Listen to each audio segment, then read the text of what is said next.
প্রিয় দর্শক, সাজ্জাদ কাদিরের প্রীতি এবং শুভেচ্ছা নিন। এই মুহূর্তে আপনাদের সামনে কথা বলতে এসেছি বাংলাদেশি নীতি নির্ধারকদের কাতার সফরের হিড়িক। কাতার থেকেই কি বাংলাদেশের ভাগ্য নির্ধারণ হতে যাচ্ছে? এই প্রসঙ্গটি নিয়ে আপনাদের সামনে কথা বলবো।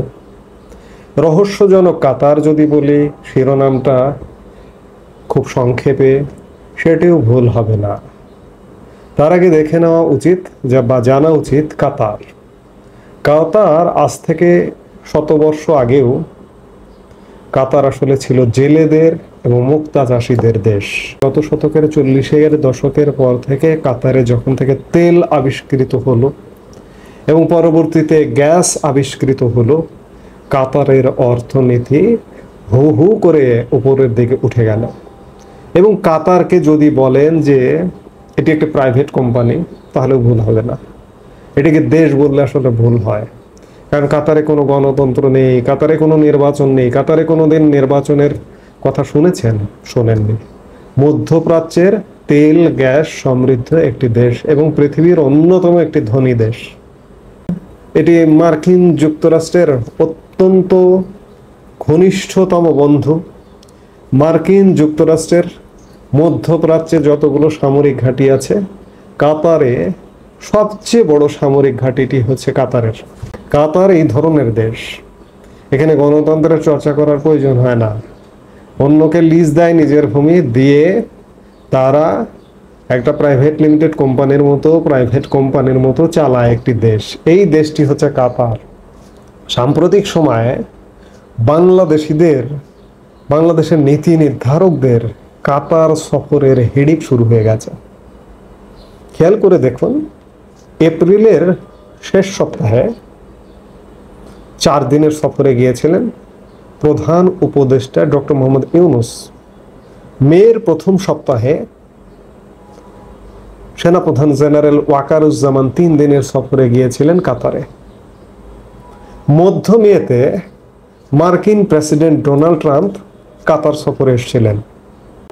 3 দিন আগে 25 মে বাংলাদেশের জাতীয় নিরাপত্তা উপদেষ্টা খলিলুর রহমান কাতার সফরে গিয়েছিলেন এবং গতকাল 27 মে তিনি দেশে ফিরে এসেছেন। তার আগে 22 মে শনিবার বাংলাদেশের মার্কিন দূতাবাসের charge d'affaires Tracey Ann Jacobson 22 May তিনি বাংলাদেশ ছাড়েন এবং দোহাগামী একটি ফ্লাইটে ওঠেন। সেটি দেখে ধারণা করা গিয়েছিল বা মনে হয়েছিল যে তিনি মনে হয় নিজ দেশে ফিরে যাচ্ছেন, কিন্তু তারও নাকি চূড়ান্ত গন্তব্য হচ্ছে কাতার। কেন? আরো আসছি। এবং আজকে আমরা যে মুহূর্তে কথা বলছি, ঠিক সেই মুহূর্তে বাংলাদেশের একটি রাজনৈতিক দল জামায়াতে ইসলামী বাংলাদেশ, জামাতের আমির কাতার সফরে যাচ্ছেন, যাবার প্রস্তুতি নিচ্ছেন। তিনি যে কোনো সময় কাতারের উদ্দেশ্যে, দোহার উদ্দেশ্যে উড়াল দেবেন। কি ঘটছে, কি হচ্ছে, এগুলো কেন হচ্ছে? কাতারকে কি আমাদের বাংলাদেশ নিয়ে পরিকল্পনার কাতারকে কি হাফ করা হয়েছে? মার্কিন প্রেসিডেন্ট পর্যন্ত উড়ে আসছেন, মার্কিন কর্মকর্তারা কাতারে আসছেন। ট্রেসিয়ান জ্যাকবসন কিংবা খলিলুর রহমান কাতার সফর করছেন। খলিলুর রহমান কাতারের আমিরের মেয়েকে বাংলাদেশের রোহিঙ্গা ক্যাম্প সফরের আমন্ত্রণ জানানো এবং আরো কিছু আলাপ। আসলে অনেক আলাপ তো বাইরে আসে না, কিন্তু সত্যিকার অর্থে এই মুহূর্তে কাতার, মধ্যপ্রাচ্যের দেশ কাতার একটা রহস্যের সৃষ্টি করেছে, রহস্যের জাল বিস্তার করছে। বাংলাদেশের নীতি নির্ধারকরা একের পর এক কাতার যাচ্ছেন। সর্বশেষ জামাত আমির কাতারে যাচ্ছেন। এজেন্ডা কি? যদিও জামাত আমিরের কাতার সফরের এজেন্ডা বিষয়ে সঠিক কোনো কিছু জানা যায়নি, কিন্তু আপনারা জানেন যে গত শনিবার জামাত আমির এবং জামাতের নায়েবে আমির আব্দুল্লাহ তাহের এবং জামাতের আমির ডক্টর শফিকুর রহমান সেনাপ্রধানের সাথে সাক্ষাৎ করেছিলেন। আবার যেটি জানা যাচ্ছে, পরশুদিন 26 মে জামাতের আমির সেনাপ্রধান জেনারেল ওয়াকারুজ্জামানের সাথে আবারও সাক্ষাৎ করেছেন দোহা সফরের, কাতার সফরের আপডেট জানাতে। আসলে কি হচ্ছে? কাতার থেকে কিন্তু অতীতেও নানা দেশ নিয়ে পরিকল্পনা হয়েছে। এই যে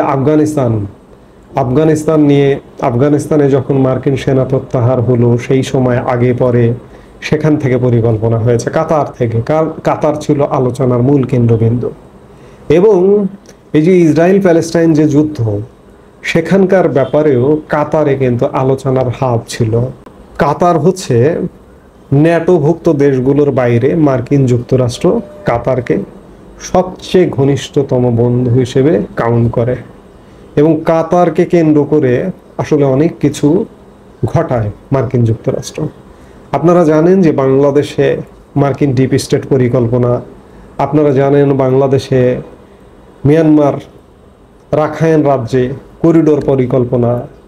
এই মুহূর্তে মনে হচ্ছে বা মনে হতে পারে যে বিষয়গুলো মনে হয় একটু ঘুমন্ত অবস্থায় আছে, কিন্তু আসলে কি ঘুমন্ত আছে? রহস্যের জাল, রহস্যের গন্ধ পাওয়া যাচ্ছে। কারণ একই সাথে এত মানুষের কাতারে যেতে হবে কেন? পর্যায়ক্রমে যেতেই আছে। অর্থাৎ আমার কাছে যেটি মনে হচ্ছে যে কাতার যেন বাংলাদেশ নিয়ে, এর আগে আমি বললাম যে আফগানিস্তান পরিকল্পনায় কাতার ছিল, এর আগে বললাম যে ইসরায়েল প্যালেস্টাইন পরিকল্পনায় কাতার ছিল, আজকে বাংলাদেশ মার্কিন তৎপরতায় বাংলাদেশ নিয়ে কাতারে কি পরিকল্পনা হচ্ছে সেটি এক বড় ধরনের রহস্য। কারণ কাতার এমন একটা দেশ, ওই যে বললাম একসময় জেলেদের দেশ ছিল, মুক্তা চাষীদের দেশ ছিল, সমুদ্রে মাছ চাষ মাছ ধরা যাদের পেশা ছিল, আজকে তারা তেল গ্যাস সম্পদে সমৃদ্ধ হয়ে উন্নত দেশ হয়েছে এবং সেখানে কোনো গণতন্ত্র নেই, নির্বাচন হয় না, সামরিক ঘাঁটি আছে। আমি বললাম যে বৃহত্তম ঘাঁটি, সামরিক ঘাঁটি মধ্যপ্রাচ্যের। অর্থাৎ আমেরিকাকে এক প্রকার লিজ দিয়ে দেশটা চালাতে হয়। এই যে প্রাইভেট লিমিটেড কোম্পানি চালাতে হয় আমেরিকাকে লিজ দিয়ে, আমেরিকাকে ভাগ দিয়ে। এবং সেই দেশ থেকে বিভিন্ন দেশ নিয়ে পরিকল্পনা হয়। বাংলাদেশ নিয়েও কি পরিকল্পনা হচ্ছে? আমার প্রশ্ন।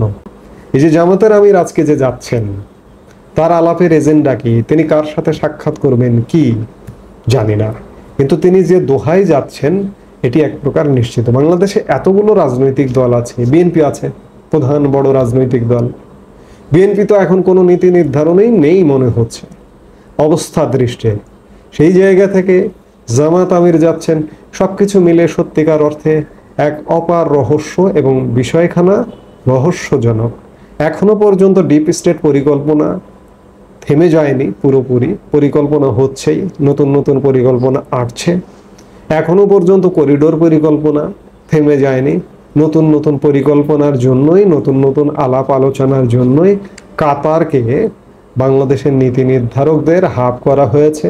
ওদিক থেকে মার্কিন যুক্তরাষ্ট্র থেকে আসে, মার্কিন যুক্তরাষ্ট্রের কর্মকর্তারা বাংলাদেশে এত বেশি বেশি আসলে এটি চোখে লাগে, দেখা যায়। কিংবা বাংলাদেশ থেকে নীতি নির্ধারকরা যদি বারবার মার্কিন যুক্তরাষ্ট্রে যায়, সেটি চোখে লাগে, দেখা যায়।